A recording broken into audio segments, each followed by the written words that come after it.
Welcome to the Jill on Money Show. It is Sunday, April 3rd, and we are here answering financial questions from you, our wonderful community of listeners.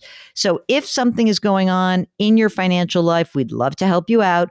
All you need to do is go to jillonmoney.com, click the Contact Us button. Hey, while you're there, you might want to sign up for the free weekly newsletter. It is free and it comes out every single Friday. It'll kind of put you in a good mood for the weekend. It's not required reading. It's almost like on the reading list when you go to college. It's like the recommended reading. You get to it, great. No pressure. No pressure. The only pressure is we do want you to sign up for it, okay? Because then you have the opportunity to check it out. Today, we are talking to John, who's on the line from Houston. Hello, John. How can we help you out? Hi, Jill. So I'm looking at how to protect myself from taxes in retirement. So I'm evaluating either a Roth 401k or a indexed life insurance that I can take loans from. And so I'm not sure which way to go. Okay. Tell me a little bit about you, just about your family and what's going on.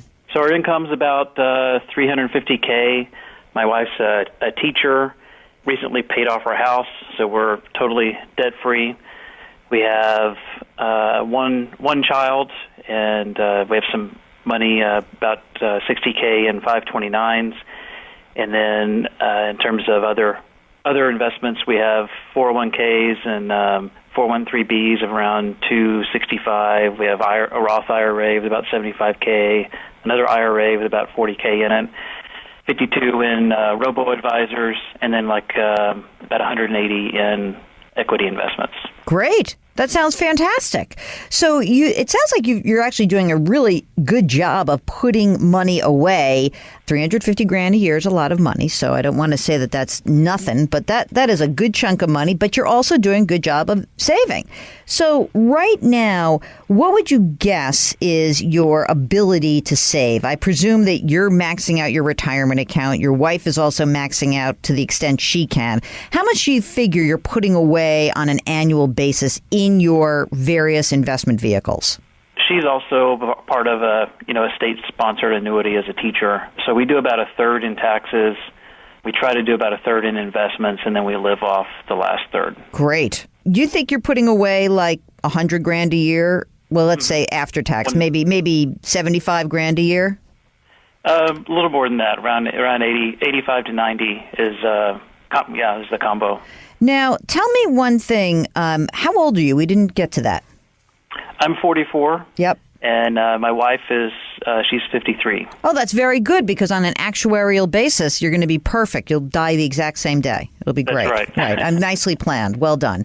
So what's the game plan in terms of your retirement? What are you thinking about? We think we'd like to retire early, but, we want to make sure the money works out. I know she'll retire before I do, and we have this kind of unique combination with her age where we can start to pull from her 403B and her IRA even before I retire. So there's a little bit to play with there of when we'll be forced to take distributions for her as compared to me, and when I retire, and when we can take money out of other investments that we have. And you asked about a Roth 401k. So what is the current plan that you have through work? Are you using a traditional 401k right now? Yep. So I have a really nice 401k plan, lots of options. So we max that out, and then I have an opportunity to start contributing to a Roth 401k. So I love this idea for you. And I'm going to tell you why. Because obviously, as you know, the rules preclude you from contributing to a new Roth IRA because you make too much money. Right. So the cool thing about the Roth 401k is there's no income test. That's huge for someone like you.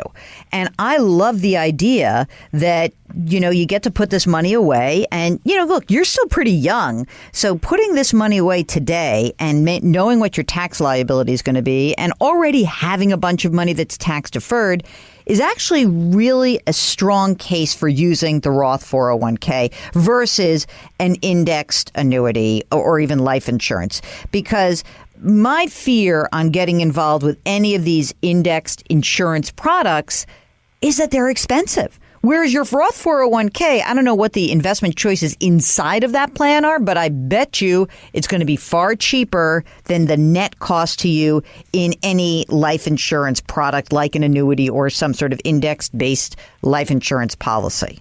Yeah, that makes sense in terms of lower fees for the actual funds themselves versus paying for like the life insurance itself. Yeah. I mean, look, chances are as I'm looking at I'm trying to like get a ballpark for where you are right now, right? So if I think you gave me was something like, I don't know, 600-700 grand. Is that what you've saved? Is that right? Yep. Okay. So, I mean, if you have 700 grand right now, and you then are able to sock away more money. And if you get maxed out on the Roth 401k, just keep putting into your non-retirement accounts. Just make those, like the slush fund accounts. That's fine. I far prefer that to any sort of life insurance product that's going to be so much more expensive. I mean, even if you look at the cost of, say, index funds or a robo-advisor next to an insurance product, it's crazy. It's like with the insurance world, you start digging a hole and you start the year off at like minus 2%. And then you got to go from there. Whereas the alternative is, hey, it's less than 0.25% a year. I far prefer that. And I think you'll have plenty of control, not as many nasty rules about how to get the money in, out. I like your game plan right now. And I like the idea of using the Roth 401k to get that money into a retirement vehicle that essentially is going to grow tax-free until you decide when you want to pull it out. Okay, hope you have a great rest of your weekend. Thank you so much for listening. We want to always remind you that doing something nice for someone else isn't just like a little thing we say at the end of the show. We do want you to do that. We want you to put your hands metaphorically on someone's back to help someone who may not even realize that they deserve to be helped. How about that? So do something nice, all right? It would be great to do that. Grit, growth, grace. Thank you for listening. We'll talk to you tomorrow.